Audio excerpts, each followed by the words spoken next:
Okay, I was muted when I did that. Let me just do it again. Good evening and welcome to the October 4th, 2021 regular meeting of the Mayor and City Council. First item on our agenda is the Pledge of Allegiance, and I'd like to have Councilmember Harris lead us in the pledge tonight. I pledge allegiance to the flag of the United States of America and to the republic for which it stands, one nation, under God, indivisible, with liberty and justice for all. Thank you very much, Neil. Next item on our agenda is reflection, and I'll just call for a moment of silence, please.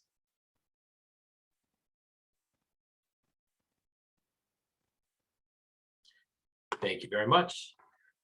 Next item on our agenda is approval of minutes. Tonight we have one set of minutes to approve, and that is from the regular session on September 20th. What is the pleasure of the council?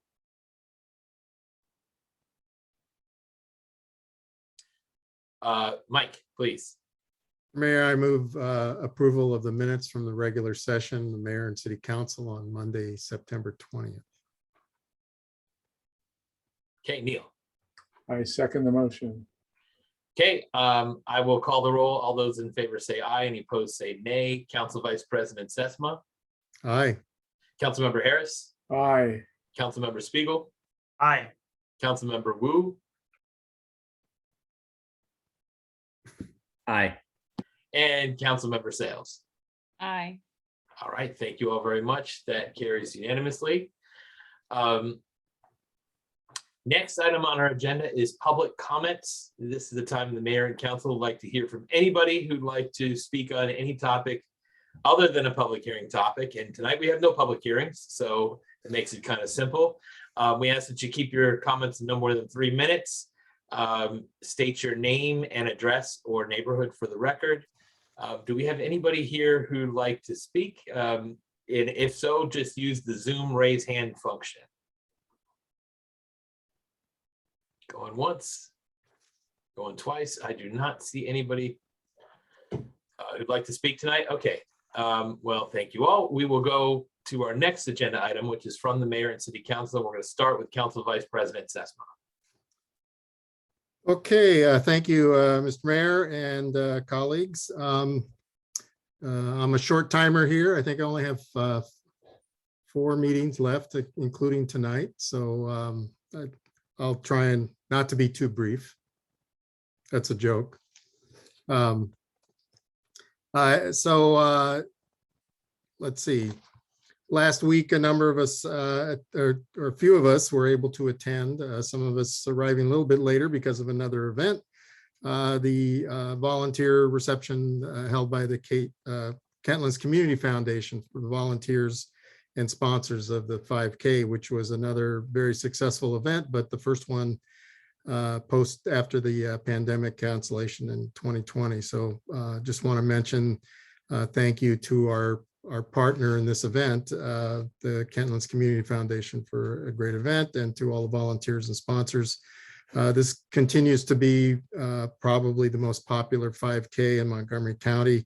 It raises a significant amount of money, and in fact, over the years of our partnership, the race has raised over $200,000 for funds that are used to support nonprofit activities, including the Dolores Sawyer City Scholarship Summer Scholarship Fund, so used to help children attend our camps during the summer. So I want to, I've been serving since 2008 as the KCF appointed liaison to their board, and it's been a pleasure to do that and be active in all of their activities. So just want to shout out to the KCF for all of their work. They're another element that makes Gaithersburg such a special place. Last week also attended the Cultural Arts Advisory Committee meeting. That'll be the last meeting for me as a liaison to the council.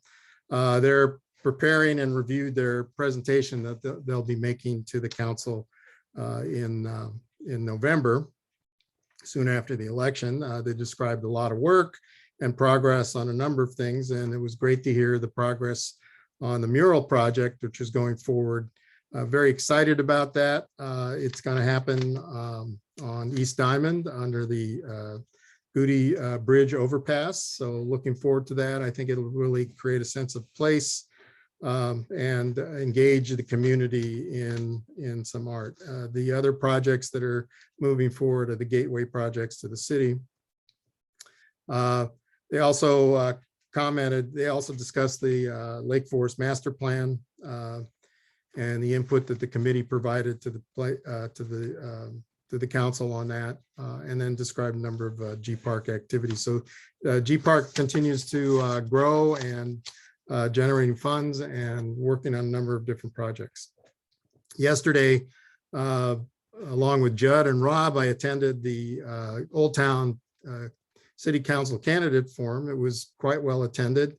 And the focus of the forum was to ask candidates about what they were going to do if once elected to advance Old Town, redevelopment of Old Town and economic development in Old Town, as well as the impact of the Lake Forest Master Plan on economic development, but also on the redevelopment of Old Town. So I thought it was a really well organized event, and was glad to be able to attend and listen for probably the second time to some of these ideas, but dealing with specific issues related to a particular community in the city.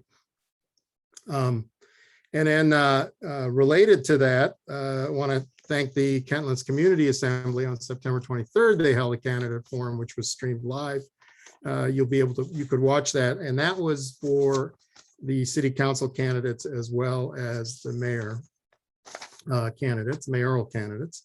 So all 7 people were there. It was a really compressed format, probably a little bit hard to judge performance based on the fact that everybody had a minute to respond to each question. So it was, I thought the KCA did a really good job. Chair Chris Campbell was the moderator. So now that forum, since it was streamed live, is also available on YouTube. So if you go to, if you just do Kentlands Community Assemble Candidate Forum, if you Google that, you'll be able to find the YouTube recording of that forum. So I encourage everybody to take a look at that. And then the city will be hosting, the Gaithersburg Germantown Chamber of Commerce. There'll be another announcement about this in a few minutes. We'll be sponsoring a candidate forum on October 7th that will be broadcast on Gaithersburg TV by the city, and also broadcast through our social media channels, or you could watch it on Zoom if you register. You can find information about that on the city's website. One of the things I wanted to raise with my council colleagues at this time is just a mention about our activity with the National League of Cities. We're active both with the Maryland Municipal League and the National League of Cities, and I wanted to urge my colleagues, the current council members, to consider being some level of involvement with the National League of Cities. City has been involved and engaged in the NLC for over 20 years. 3 council members have served in various leadership positions on the board of directors. Henry Marafa, myself, and Lorianne have all served on the board of directors of the National League of Cities. We've also chaired committees. I chaired the Energy, Environment, and Natural Resources Policy and Advocacy Committee for the NLC. Henry and Lorianne, I think, have both chaired Community and Economic Development. So very important committees setting policy for the league that has influence nationwide. So the mayor has mentioned that in the past that Gaithersburg hits above our weight in many settings. We certainly do at a national level. There's nobody in leadership at the National League of Cities that doesn't know something about Gaithersburg, largely because of our involvement. So I encourage you to continue to be involved. There are lots of opportunities to grow. I think there's lots of information that we can share with other cities, with like-minded cities, large and small, and also information that we can bring back. And we have examples of programs initiated in the city that have been brought back by council members from Henry to current colleagues and myself, Lorianne. So I encourage you to take the opportunity to become involved. Consider attending the virtual conference in November. It was originally planned for Salt Lake City, which would have been a great site for that convention, but because of COVID, the resurgence of COVID, it will be a virtual event. So it may be easier for all of you to participate. I would encourage you to do that. So that's pretty much all I have tonight. I think my next council meeting will be the last time that I really have time to address things and kind of review my experience and extend my thanks and best wishes to everybody. And I'll save that for the next meeting. So thanks. Thank you, Mike. We will move on to Neil Harris. Thank you, Mayor, and thank you for all that, Mike. Let me add a few other events that took place in the last couple of weeks. The city staff held its annual, or I guess first annual strategic plan kickoff, a new structure for moving forward on creating our annual strategic plan. It was a half a day, Saturday before last. I honestly went into it not knowing what to expect, but as the only thing I expected is it would be productive, and the format worked out well.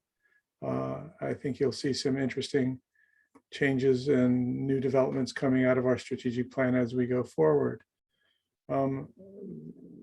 This weekend, I attended the Leadership Montgomery annual homecoming, which was held here at Smoky Glen. It was a good event for those of us who participated in Leadership Montgomery. That's a program that is for people who are interested in leadership roles throughout the county, a lot of nonprofit people, some government people, a lot of private sector people. So if anyone watching is interested in finding out more about the county and learning more about the other people who are involved, that's a great program. I highly recommend it. Mike talked about the Kentlands Community Foundation's annual event to thank the volunteers, and he attended his final board meeting, and I will step into Mike's very large shoes to fill on the board. Thanks to Mike for suggesting me as the next person to sit in. I'm looking forward to my first board meeting this month. I attended also another annual event, the annual luncheon of the Northern Virginia Transportation Alliance. And why, you might ask, would I be attending a Northern Virginia event other than to get very jealous of the fact that they've got so many transportation projects moving forward. But they wanted to thank people who are instrumental in helping transportation projects move forward. One of the speakers was Hans Riemer, who helped put together a deal between the county council and the governor's office and the Department of Transportation to move the highway widening project forward. I thought it was amusing that he mentioned me, which was kind of nice, but he said I was a lone voice in the wilderness on transportation issues. And I'm not sure that's going to be my next campaign slogan. I would hope that other voices would join me in the wilderness. It would be a little less lonely. Finally, I have an announcement to make. Statement about the October 7th, 2021 Mayor and City Council Candidate Forum. A virtual forum for the 2 mayoral candidates and 5 candidates for City Council in the City of Gaithersburg municipal election will be conducted by the Gaithersburg Germantown Chamber of Commerce, the GGCC, on Thursday, October 7th, 2021 at 7 p.m. The forum will be broadcast live on GTV, available countywide on Comcast Channel 27 or within the city limits on RCN Channel 13 and Verizon Fios Channel 25. It will also be live streamed on the city's YouTube, Facebook, and Twitter accounts at GBurgMD, and it will be archived on YouTube and on the election pages of the city's website at gaithersburgmd.gov. While the forum will be broadcast through the city's outlets, no City of Gaithersburg officials or staff will have any role in determining the format of the forum or of the questions that will be asked. However, a member of the Board of Supervisors of Elections will monitor the forum to ensure that it is conducted in a fair and impartial manner. Registration is required to watch the forum on Zoom. Details are available on the election pages of the city's website. Attendees will not be allowed to ask questions via Zoom, but may submit them in writing prior to and during the event by emailing GGCC President and CEO Marilyn Balcom at mbalcom, I'll spell that for you, MBALCOMBE @ggchamber.org. Thank you, Mayor. That's everything from me tonight. Okay, thank you, Neil. We'll go to Ryan. Thank you, Mayor. Just a few additional items that have not yet been mentioned by my colleagues, but I support and adopt everything that's already been mentioned. First, on September 24th, a couple of events worth mentioning that I was able to attend. First, Wellness Day, organized by the city to support its staff, is a great opportunity to provide information on proactively keeping healthy. And one of the main events of that day is making sure that as many of our staff as possible, including mayor and city council, are able to get flu shots. I know everybody's focused on COVID vaccines right now, but we need to remind ourselves that the flu still exists and we still need to make sure that we get flu shots as well, particularly if people are even more vulnerable because strains of flu might be stronger this year, or because a lot of us have been stuck inside for 18 months and therefore don't have maybe as much natural immunity as we might otherwise have. So please go get your flu shot. Usually it is free and easily available at a lot of different pharmacies and other locations around the city. So that is my PSA for that. Later in the evening on September 24th, I was able to attend a film viewing on the lawn outside of the Kentlands Clubhouse of the film Finding Fellowship. It's a documentary that many in the mayor and council are already familiar with, that was produced by my good friend Jason Green and his family. And I believe the event was in conjunction with the Kentlands Community Foundation as a sponsor, and a great opportunity to view a film that's really about our local history here in the Gaithersburg area. It's about the story of African-American community that was liberated from enslavement after the Civil War and established a beautiful Quince Orchard community. And at the heart of that community was the Pleasant View Historic Site, church and school. And the brushes with major historical events that happened over the course of that community growing.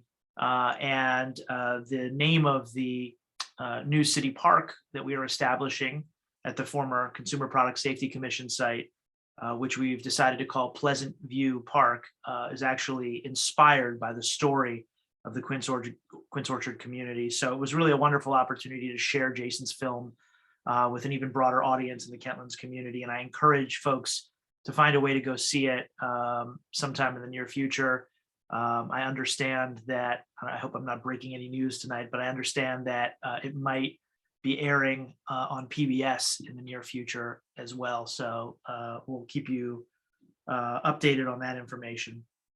On Saturday, took my kids to the Kentlands Farmers Market and ran into Council Vice President Sesma there. I just want to remind everybody the farmers market is year round and a great outdoor opportunity to support our local businesses and farms while reducing the risk of COVID spread, because it's an outdoor event and the weather continues to be very, very nice. So please come out to our farmers markets. And then the final thing I just want to mention is stems from a personal experience, but it's an important reminder. My children are home this week on quarantine from school for a week because one of the children in one of their cohorts tested positive, asymptomatic. And we are following certain protocols at my children's school that require all the kids in that cohort and their siblings to stay home in quarantine for about a week. So just as we were getting started with the school year. So I tell you this only because, first of all, I want to remind everybody how grateful and fortunate we are to be in a community that supports regular and easily accessible testing, and encourage you to take advantage of that. But also as a reminder that we all need to remain vigilant, even when we think, hey, we're a community that has an extremely high vaccination rate, and things are going fairly well for us relative to other places in the country. There are still real life practical impacts. Hopefully everyone is fine and will be fine at my children's school, and I'm very confident in the way that the administration has been handling it. But that said, I have to now have my kids home for the week. So please continue to remain vigilant, and remember that the way that we handle this pandemic doesn't just affect us and our families. It affects the broader community. It affects your neighbors. It affects everybody. So we need to be in this together. And that's all I've got tonight. Thanks. Thank you, Ryan. We'll go to Rob Wu. Thanks, Mayor, and mindful of the length of the agenda tonight, I'm just going to read my announcement. After closed executive session, a closed meeting was held virtually by the Mayor and City Council on Monday, September 27, 2021 at approximately 9:32 p.m. pursuant to a motion adopted unanimously. The meeting was proposed to be closed pursuant to the general provisions article of the Annotated Code of Maryland, Section 3-305B1I, the appointment, employment, assignment, promotion, discipline, demotion, compensation, removal, resignation, or performance evaluation of appointees, employees, or officials over whom it has jurisdiction. The topic discussed was a personnel matter to conduct the city manager's annual review. Present at the meeting were Mayor Ashman, council members Harris, Sales, Council Vice President Sesma, Council Member Spiegel, and Council Member Wu. Staff present was City Manager Briley, left at 10:08 p.m. Upon conclusion of the discussion, the closed meeting was adjourned at approximately 10:16 p.m. Thank you, Rob. We will go to Lorianne.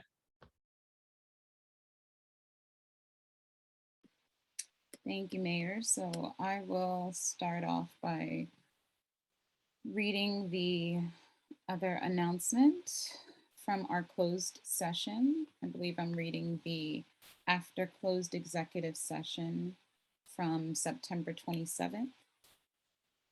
The one from, you're doing September 20th. September 20th. Thank you, Mayor. Closed meeting was held virtually by the Mayor and City Council on Monday, September 20th, 2021 at approximately 8:44 p.m. Pursuant to a motion adopted unanimously, the meeting was proposed to be closed pursuant to the general provisions article of the Annotated Code of Maryland, Section 3-305B1I, the appointment, employment, assignment, promotion, discipline, demotion, compensation, removal, resignation, or performance evaluation of appointees, employees, or officials over whom it has jurisdiction. The topic discussed was a personal matter to conduct the city manager's annual review. Present at the meeting were Mayor Ashman, council members Harris, Sales, Sesma, Spiegel, and Wu. Upon conclusion of the discussion, the closed meeting was adjourned at approximately 8:59 p.m. And so I just had a few brief updates to share as well. The Renters Alliance held the first gubernatorial forum on September 21st, and my community media was the hosting organization. So you can look at that debate or forum to see where all of the candidates stand on renters issues and renters rights. Mike mentioned the National League of Cities. It's also Hispanic Heritage Month, and as the second vice president of the Women in Municipal Government body of NLC, they co-hosted a meeting with HELO, which is the Hispanic Elected Leaders Organization of NLC. They hosted a joint meeting about how local leaders can address the impact of virtual education on Hispanic youth. And so we're doing so much good work here in the city of Gaithersburg with our study bubble and a few other programs. And I think you can learn more about all of the programs for our youth in the upcoming issue of the In Gaithersburg magazine. Ryan mentioned the Kentlands Community Foundation hosted that screening of Finding Fellowship, and the Green family also participated in a county led event.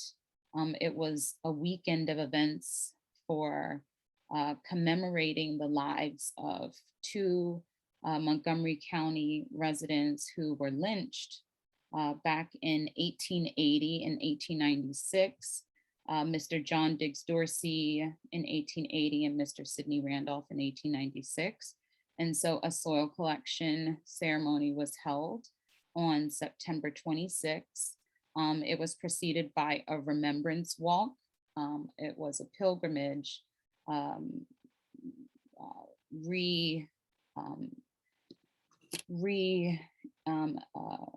revisiting the journey that the two gentlemen were taken to before they were lynched. And so this is part of the county's collaboration with the county's Lynching Memorial Project, the county's Remembrance and Reconciliation Commission, and the Equal Justice Initiative in Montgomery, Alabama. And so it's a really interesting series of events, and there's going to be an exhibit highlighting all of this information coming up soon. And so you can find out more on the Montgomery County Lynching Memorial Project's website, and the National Association of Colored People, the NAACP held their annual Freedom Fund dinner on Sunday as well. And I was in attendance and had some really great speakers, including our county executive, who talked about some of his priorities in our education system as well. So thank you, Mayor, for that. Thank you very much, Lorianne. I want to thank everyone for their comments tonight and associate myself with all of them. Just a couple of items. First, I wanted to ask staff to bring up the certificate of recognition for Ellie Eldridge. Ellie, so let's see. So what we have here is Ellie Eldridge is what has been one of the original members of the Educational Enrichment Committee, and committed many years of time and interest and passion to our city and to education and to our youth. Countless EEC meetings, character counts programming, grant reviews over 20 plus years. She is stepping down, and I just want to say on behalf of the committee and our staff, we all truly appreciate all that she invested in this endeavor and the good work that she's done, and she will be missed greatly. And I know I was speaking with staff recently, and they just talk about what a pleasure it's been to work with her. And so I know she's on the line. I was told she doesn't want to make remarks, so I'm not going to put her on the spot. But Ellie, if you change your mind, just use the Zoom raise hand function, and I'll let you say a few words. But thank you, staff.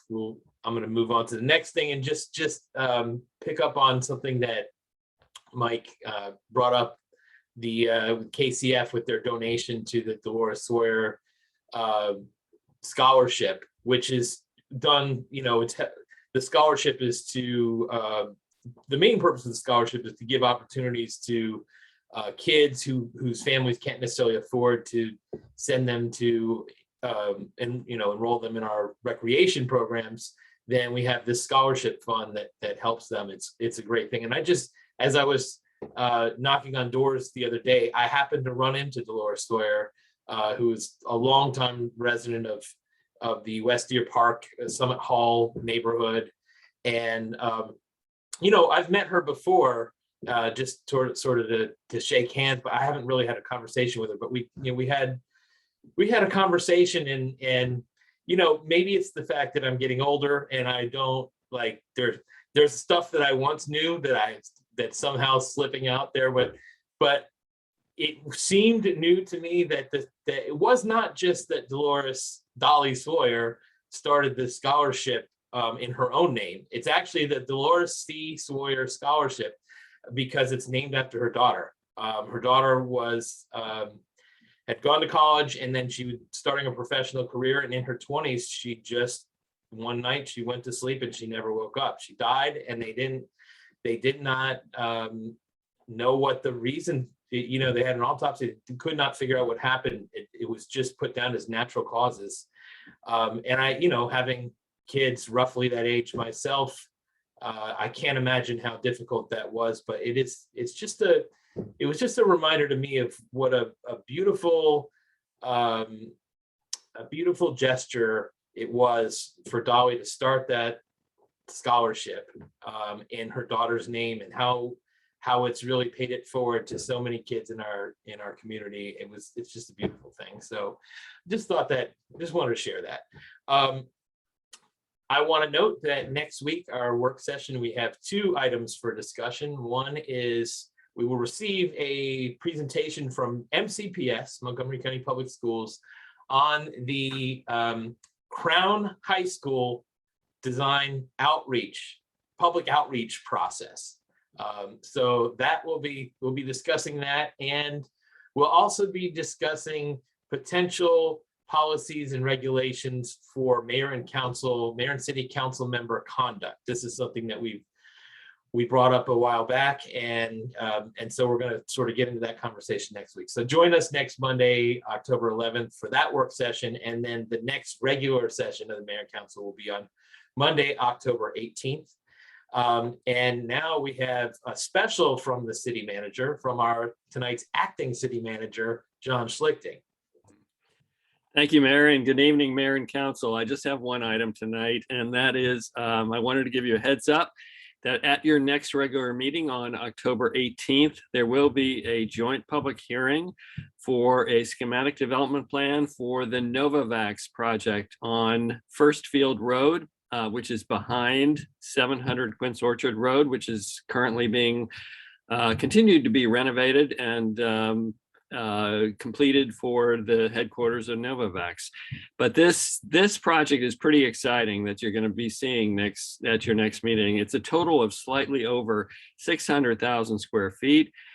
36% of it is office, 39% is research and development, 25% is integrated light manufacturing, and it's also accompanied by above and below grade structured parking. So we're pretty excited about it. Hope you will be too. And that's all I have tonight. Excellent. Thank you, John. I'm a little surprised you ended it there and went that short, because this was your chance to really do a long from the city manager. But thank you. And I should note that the reason we have John in the acting city manager position tonight is because Tanisha Briley, Dennis Enslinger, and Tom Lonergan are all out at the ICMA conference this week. So that actually is the reason why we're not having an economic development update tonight, because Tom is away. So in the meantime, we will move on to ordinances, resolutions, and regulations. And tech team, if you could bring up Sean Stevens, that would be great.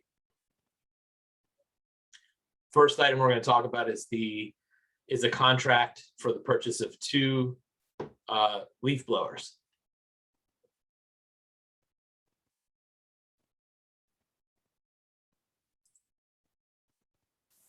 Welcome, Sean.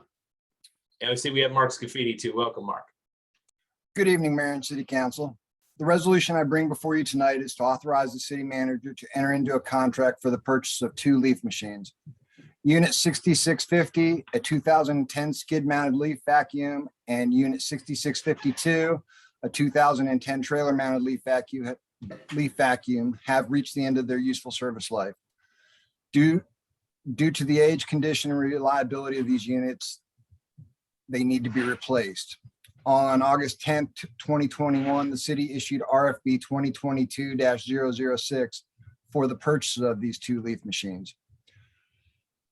One is to be mounted on a skid for use with our existing swap loader trucks, and one is to be trailer mounted to be towed behind our existing box trucks. This Solicitation was advertised on the city website and in an issue of Mayoral Marketplace. On September 1st, 2021, the city received one bid for these leaf vacuums. Staff recommends award to the sole responsive bidder, Maryland Industrial Trucks Incorporated, in the amount of $115,565. There are sufficient funds in the asset replacement fund. Do you have any questions for me? Thank you, Sean. And thank you for clarifying, because I called it a leaf blower, but that's not exactly what we're looking at here. So any questions, comments from the council? And if not, would someone want to move the resolution? Mike. Well, given that our loose leaf collection is one of the most loved and anticipated services that the city offers every fall, I think I will move this resolution. Very excited about getting new equipment. Okay, I think I saw Ryan's hand go up first. Go ahead, Ryan. I will second. Okay, and Neil, I'm assuming you were just raising your hand a second. I just wanted to second the leaf sucker project. All right, too late. Okay, so we have a motion and a second. I'm going to call the roll. All in favor, say aye. Any opposed, say nay. Council Vice President Sesma. I just want to note that I am voting for to buy equipment that really sucks. Okay, I'm assuming that's an aye. That's an aye. Okay, thank you. Councilmember Harris. Aye. Okay, Councilmember Spiegel. Aye. Councilmember Wu. Aye. Councilmember Sales. Aye.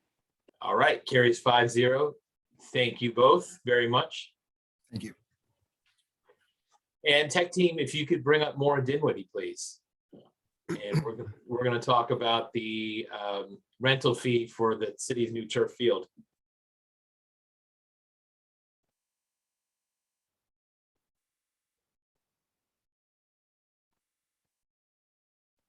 Oh, and Nate Bassett and Carolyn Moeller. Welcome, everybody.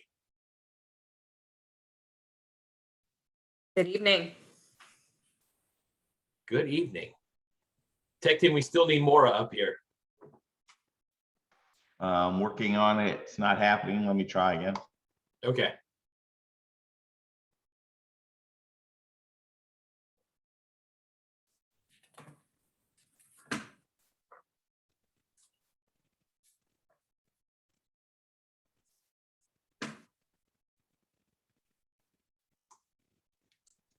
For some reason, she's not connected here. So I'm Okay, she's raising her hand, Judge. Let me try again, or allow to speak. Okay. Okay. Here we go.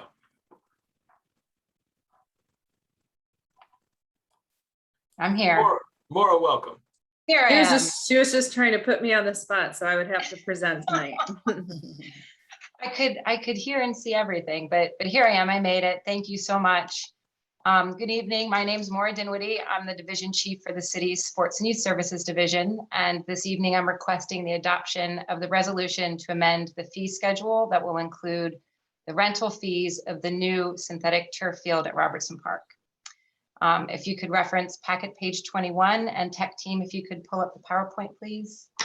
Oh, and with that, I've lost my notes. Of course, there we go. So as the new synthetic turf field at Robertson Park reaches completion this month, hopefully this week, we need to update the rental fees for the field. The synthetic turf system allows for year-round use and increased playability. And not only that, it also improves the safety for our users. Next slide.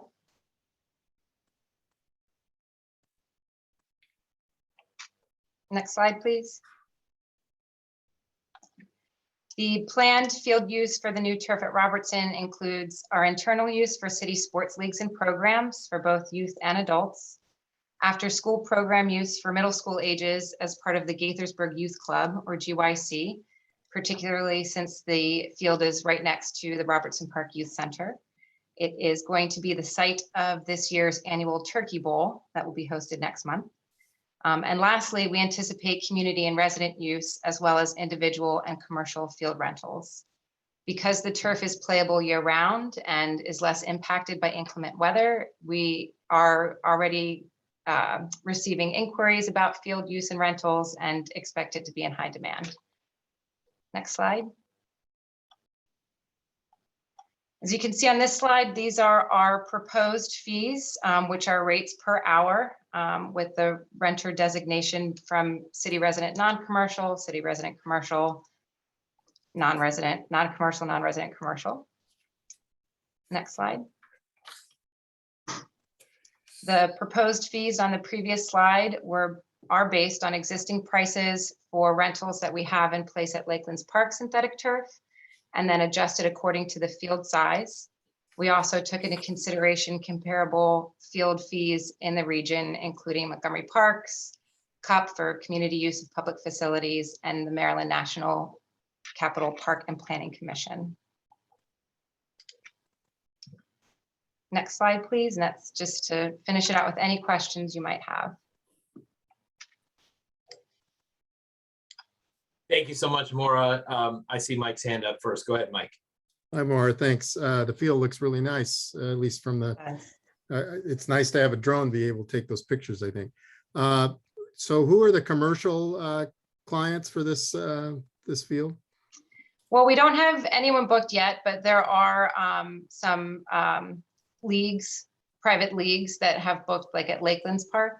I'm not certain, I can't say with certainty who would be booking at Robertson. So is MSI considered a commercial renter? They would be, yeah.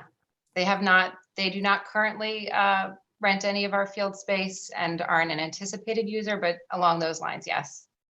Okay, and what kind of revenue have we realized from the Lakeland's Park field? I would have to get back to you on specifics of the synthetic turf. I can look up general revenue. I believe last fiscal year was in the neighborhood of $60,000 for all field use. And that was predominantly field use from the synthetic turf because it's playable year round. And during COVID, winter use was in very high demand as traditionally outdoor sports or indoor sports moved outdoors. Okay, great. Well, so basically the structure of this field is the same as the Lakeland's Park field, correct? It is, it's smaller. Design. That's the difference. So there's limited use because of size. Okay. All right, thank you. Hey, Neil. Just a quick question. Do you anticipate more demand because it's a turf field compared to a regular natural grass field? Compared to a grass field, yes, we do. It's more playable. It's more playable. Rain doesn't necessarily cancel use of it.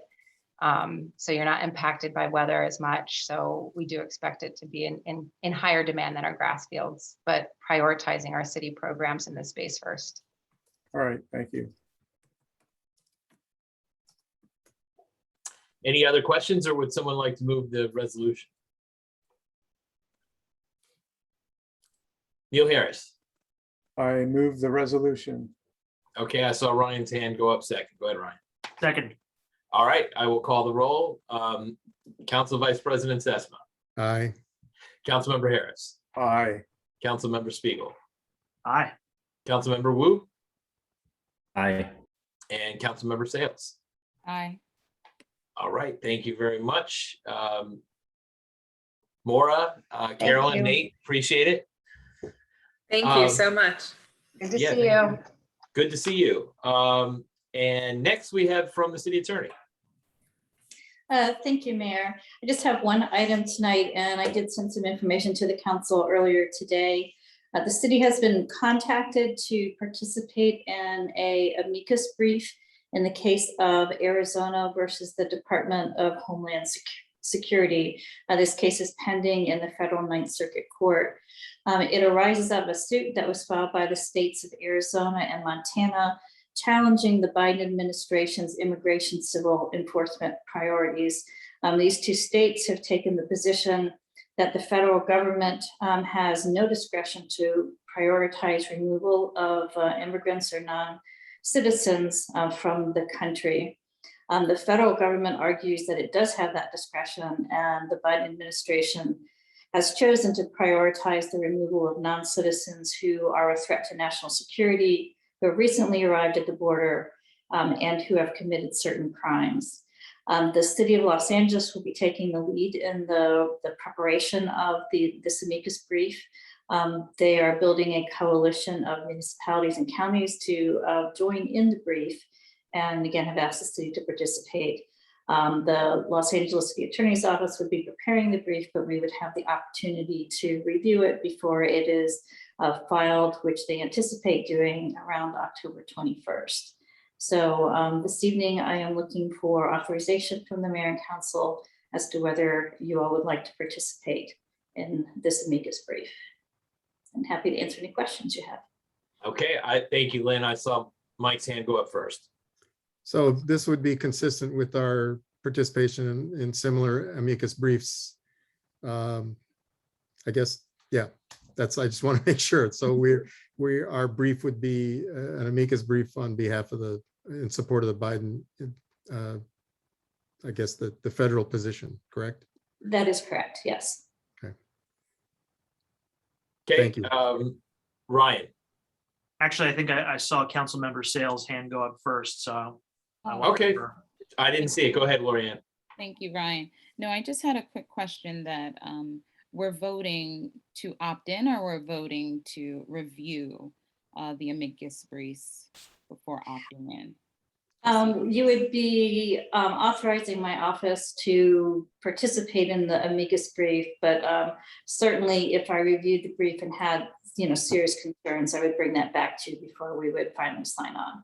Okay, all right. No, I totally am supportive of this effort. Thank you, Lynn. Thanks, Lorianne. Ryan. Thank you, Mayor. Just piggybacking on what Council Vice President Sesma said earlier, to me, this seems perfectly aligned with the positions that the city has taken on other amicus briefs and other impact litigation around the country with our municipal and county partners on immigration issues ranging from DACA to the public charge rule. And it's clear that the involvement either as amici or as parties to these cases has really helped make a difference in the results of some of these important cases and the impacts that they have. So, I have said before, I'm really proud of the fact that the city has sort of taken an expanded role in these types of cases. We're still being careful because we don't have the bandwidth to weigh in on every single important case out there in the world. But I think we're being properly focused and selective on, the areas of law where we need to weigh in as a city to be reflective of our values and our priorities. And so I think this is a perfect example of that.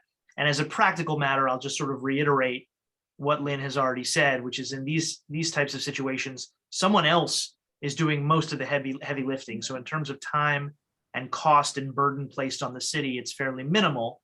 But in terms of positive impact that we can have by adding our names to a court pleading like this, it's pretty significant, I think. So anyway, I'll get off my soapbox and just say I'm very supportive of this. Okay, Rob Wu. Thanks, Mayor. It makes sense. Okay, very succinct as usual. We'll go to Neil. What Rob said. Even more succinct. Well done. Okay, so Lynn, I think you have your guidance there. You don't need a formal vote, do you? Yeah, no, I think you've certainly given me guidance. Thank you. Okay. Well, then with that, we're at the end of our agenda. I will remind everybody, as was in the announcement, there is a candidate forum that will be streamed on the city social media channels on this Thursday, October 7th at 7 p.m. Please do join us at our work session next week on October 11th, and please join us for our next regular meeting on October 18th. Until next time, let's do great things, Gaithersburg. We are adjourned.